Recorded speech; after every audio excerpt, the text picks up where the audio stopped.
Hello my darlings, I hope you're all doing very well. In today's video it is going to be a heavy one again, unfortunately, but I like to do these types of videos to create awareness and to keep you safe.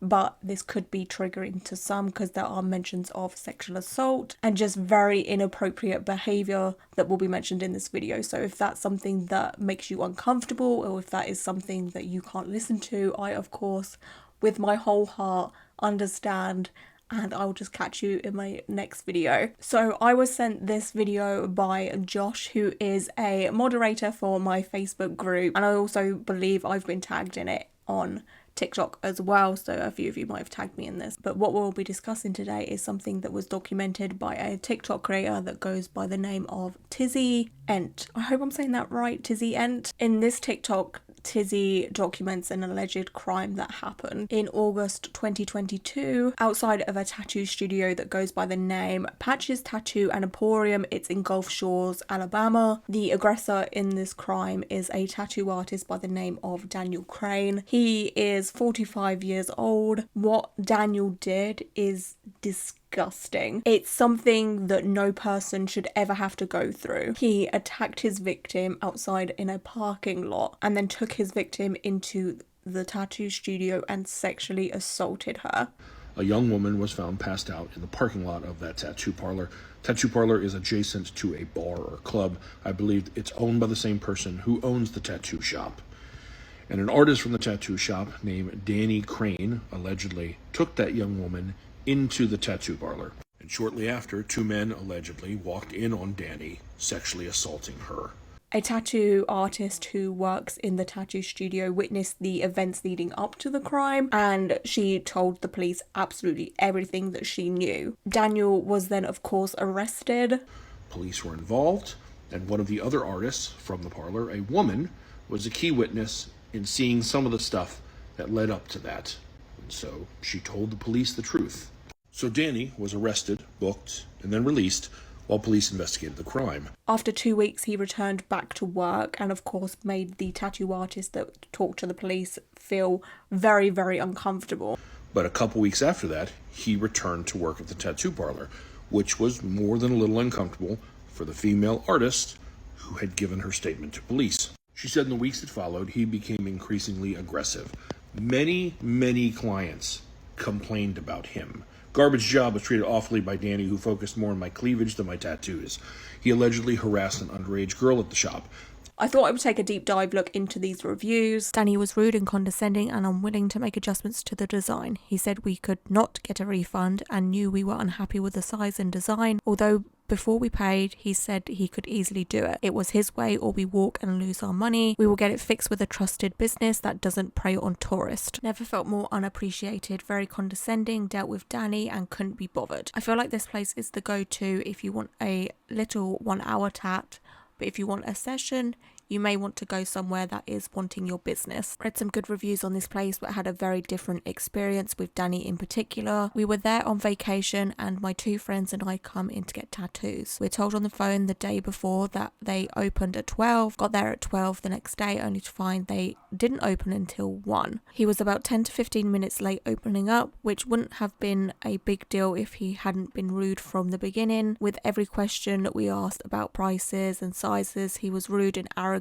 and extremely sarcastic. He gave off really bad vibes and seemed beyond annoyed and frustrated with our very logical and realistic questions like how much will a tattoo of this size cost. We didn't want to waste any more of our day with this pathetic human, so needless to say we left. Would never try to go there again. And that's about it. I believe that the majority of negative reviews have been deleted, and then the ones that we've seen here have kind of slipped through the cracks. So that says a lot. And he started making remarks to that female artist. He made comments like women need to learn their place underneath a man and no good deed goes unpunished, and then eventually, allegedly, threatened her with violence. At that point, she went to the owner, who's a woman by the way, and complained. And the owner said, I can't afford to fire him. This is just vile behaviour on the owner's part, if you ask me. Of course, as well as Daniel's behaviour as well. I couldn't ever imagine defending someone because they make you money. You can replace a tattoo artist. If that's a struggle for you, then open up guest spots for traveling tattoo artists that can come and go and give you a commission. I know it is a lot easier said than done. I have never owned a business, so I honestly don't know what it's like to replace people. But for me, if I was to own a tattoo studio and this happened, the least of my worries would be how much money I'm making. Like, if this happened in my business, that tattoo artist would be out the door quicker than I can eat a chicken nugget. And trust me, that is quick. I would ask them to never, ever, ever return. And if they did, I would be ringing the police so quickly. I would do my utmost best to protect my other staff from this subhuman. Like, how dare you stand by this man? This is exactly what I mean when I talk about the Tattoo Boys Club. Why do people protect these disgusting men? So you can line your pockets with cash? Get out of here. Like, that is vile. I would just love to know the thought process behind all of this from the owner of this tattoo studio. Like, what the hell is wrong with you? With peace and love, what is up with your thought process? Daniel was then arrested for the threats that he made. She then tried to ignore him. It continued, and then after a couple of weeks, he threatened her with violence again. She told the owner again. The owner said the same thing, so she said fine, and just took it to police. And when police heard that, 45-year-old Daniel Crain was arrested last Wednesday and charged with sexual abuse, attempted rape, and intimidating a witness. He was originally facing a single sex abuse charge when he was arrested in August. According to the arrest report, officers found a woman unconscious at Patch's Tattoo and Emporium in Gulf Shores after a witness told them they saw the suspect and victim. Crain has since been fired. So finally, charged with the assault and charged with witness intimidation for the things he was saying to that artist. Only that last part, where it says that he was fired, she says that part isn't true. You see, allegedly the tattoo shop owner is the one who bonded him out, but the female artist felt confident she wasn't going to have to see him because she had been issued a protection order against him. So, if she's at the tattoo shop, he can't be there. Only when the shop owner heard that, their response was to cut back her hours so that he could still work full time, and she hardly had any at all. I cannot believe that the criminal was awarded with being allowed to still work there when he shouldn't be near any people whatsoever, while the tattoo artist that come forward to help make a police report and has already been through enough with being threatened, etc., she has now been punished for doing the right thing and having her hours cut. That means a loss of income, and let's face it, the majority of us cannot afford to lose income right now. I can't believe she is being punished for telling the truth. Like, seriously? Again, why are we standing up for men like this? Tizzy then goes on to say that some of the artists that work at this tattoo studio saw what was going on and didn't like it at all and did the right thing, and they banded together to then go on strike. When the other employees heard this, they decided between that and the hostile environment that he created at the workplace, they wanted to stand in solidarity with her. So 4 of them came to the owner and said, we're going on strike. We're not going to work here if he's here. So it's him or us. And that's when the owner, a woman who couldn't fire him because she couldn't afford to lose one artist, told these 4 artists they were welcome to walk out the door. And so they did, but not before leaving this note on the door, letting the community know why they had left and what kind of risks they might be taking if they were to go in there and give that place their business while Daniel Crain was still working there. The whole thing is so suspicious to me, because what kind of hold does Daniel have over this owner? Like, is there something else going on here? Because in the real world, any tattoo studio owner would much prefer to fire 1 tattoo artist than lose 4. That makes sense in my brain. I'm sure it makes sense in the majority of yours brains too. Like, these 4 tattoo artists just want a safe and decent environment to work in. It's not much of an ask. I'm so glad that they left that note. Of course, I don't doubt it for a second that the owner saw that and took it off immediately, but they did what they could in the moment. So to recap, a tattoo artist is arrested and charged with trying to assault a woman in the tattoo parlor, and then even after that continues to be inappropriate and harass both clients and employees, and yet the owner, Janley Warner Miarka, feels that he should keep working there and lets the rest of her employees go. Oh, Janley. You did the tattoo industry so dang dirty here. You have stood by someone that has done one of the worst crimes a person could do. I have so many things that I could say about this person, but honestly, she is not worth my time or effort or my energy. She is literally nothing to me, and she should be nothing to anybody else. Unless there is something deeper and darker going on here, you know, because people like Daniel can be incredibly manipulative and could have a hold over Janley. I don't know. It's a very, very big hill to want to die on, you know? Now, the artist who did the right thing and stood up against him and lost her job as a result, she has set up a GoFundMe if you'd like to support her.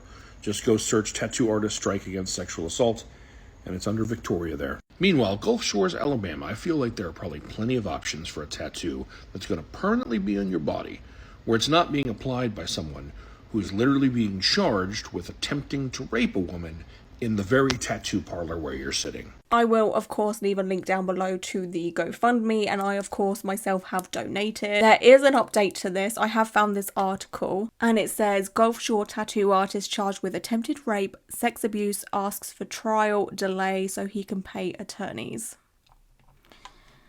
Boo-hoo. It says Daniel Anthony Crain, 46. Oh, he's 46 now. When I did research with some other things, it was 45. Anyway, is asking for more time to prepare for trial after being indicted on 2 counts of attempted rape, first degree, and sexual abuse, first degree, in connection to an incident last year. Crain, who has moved to Pensacola, I hope that's how you say it, since the incident, was working at Patches Tattoo and Piercings last August when witnesses said he attacked a woman and sexually assaulted her. The incident happened in the parking lot of Mudbugs Pub and Club in Gulf Shores, which is in the same area as the tattoo studio. According to court documents, Crain was later charged with intimidating a witness.